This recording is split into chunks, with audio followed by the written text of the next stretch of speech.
Social media is so much worse than you think. It may seem like we're just innocently scrolling through Instagram or Facebook, but on a neurochemical level, what's actually happening is that our motivation is being directed away from the long-term rewards that we experience when we work hard, learn new abilities, or improve our health, and instead directed towards more consumption of social media. If you consume social media in any amount and you struggle with motivation, this video will make it clear why that's happening by covering the 3 main reasons.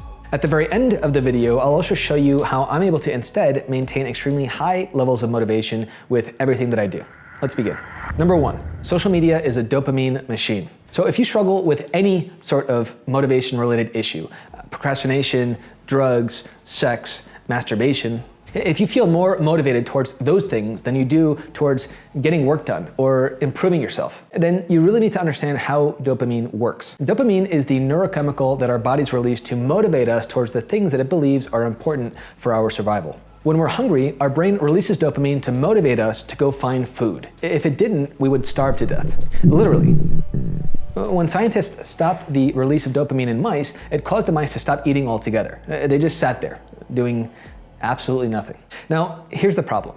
Dopamine is a component in our reward system, which is a system that has hardly evolved since prehistoric times. Meanwhile, technology, like social media, is evolving at an exponential rate. For most of human history, social acceptance was a critical element of human survival. Because in case you haven't noticed, humans kind of suck. We can't run particularly fast. We don't have sharp fangs. If I fell off the stool, I'd probably break a bone. These days, we can get away with being loners, but in prehistoric times, social acceptance was critical for survival. To have low standing within a tribe was bad, but to be kicked out of a tribe was basically a death sentence. Every time we engage in social media, this tribal dynamic is being played out at multiple levels. When we post something, the likes and comments we receive are interpreted by our prehistoric brains as validation of our position within the hierarchy of the tribe, which is why lots of likes make us feel great, while just a few likes makes us feel not so great. Every time we leave a like or drop a comment, it's because we feel a sense that we're adding value to the relationship and reinforcing closeness.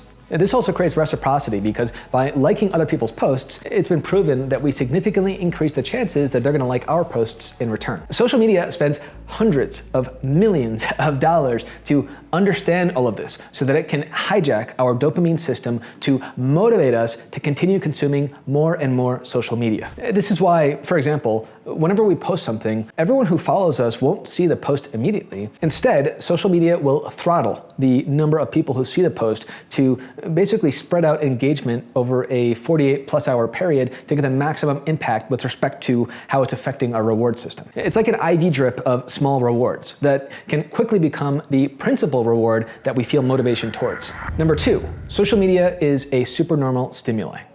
According to the book Supernormal Stimuli, How Primal Urges Overran Their Evolutionary Purpose by Deidre Barrett from Harvard University, supernormal stimuli are any stimuli that elicit an instinctual reaction more strongly than does the stimulus for which the instinct evolved. So the essence of supernormal stimuli is that the exaggerated imitation of an actual natural instinct can exert a stronger pull than the real thing. For example, porn is a supernormal stimuli of reproduction. Junk food is a supernormal stimuli of real food. Video games are supernormal stimuli of hunting, gathering, and socializing. And as for social media, well, social media is a supernormal stimuli of tribes and tribal dynamics, everything we covered in the first section. In prehistoric times, we competed in much smaller tribes, usually consisting of around 25 to 150 people. Now, in comparison, our digital social media hierarchies often consist of thousands of people. Everyone from weird friends that we haven't talked to in 10 years to celebrities and billionaires, so often thousands of people. And the rule of any hierarchy is that we are in competition with everyone in that hierarchy. Competition means comparison, and whether we realize it or not, every single post that we read, every photo that we consume, we're actually comparing. Now, if the difference is small, then we feel happy because that indicates we have a good position. But if the difference is big, we feel unhappy because that indicates that we have a low position. And so the more unhappy that we feel with respect to our position, the less motivated we feel to improve our position because we feel like the task is far too great for our ability. Which brings us to point number 3. Number 3, social media vastly exceeds our cognitive threshold. British anthropologist Robin Dunbar observed that the brain size of primates had a significant correlation with how large their societies typically grew. So by taking those numbers and plugging them in to correlate with the average brain size of humans, he came up with the number 150, Dunbar's number, the cognitive limit to the number of meaningful relationships that a human being can have.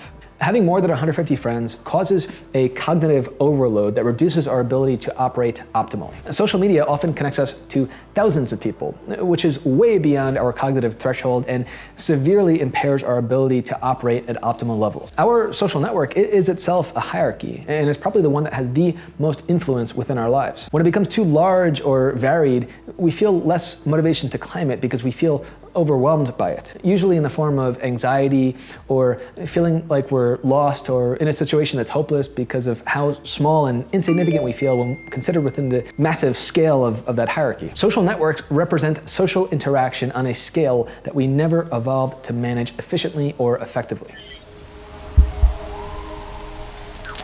All right, guys, so to quickly recap, for anyone looking to maximize motivation levels, you should limit not only your use of, but your access to social media as much as possible. So in my case, social media is still a very tricky thing for me to manage. I only really use Instagram, where I've reduced the size of my digital hierarchy from thousands of people to now only following 150. If I want to share a post or a story, I usually just send it to Sebastian, who is someone that I hire to manage all of my social media. Broadly speaking, I just keep Instagram uninstalled on my phone, and I only install it if I really want to post something myself or respond to comments. Making these videos on dopamine and reading as many studies and scientific literature as I have at this point has given me an amazing understanding of dopamine and how it ties into our motivational systems, and I think it's the most important thing that you can learn about if you're looking to increase your own motivation. Knowing what I know now, when I feel a lack of motivation, I know that it's not because I'm lazy. No human is inherently lazy. There is always a cause. And for our generation, the cause is almost always social media. So when I feel lack of motivation, I figure out what it is that's siphoning away my motivation, and I completely restrict my access to it, while at the same time, I force myself to sit down and do productive work. Within a few hours, I almost always feel more energy and motivation. And after a full day of that, I feel like a brand new man. If you have any issues with motivation, learn everything you can about dopamine. There are lots of videos on this channel to help you there.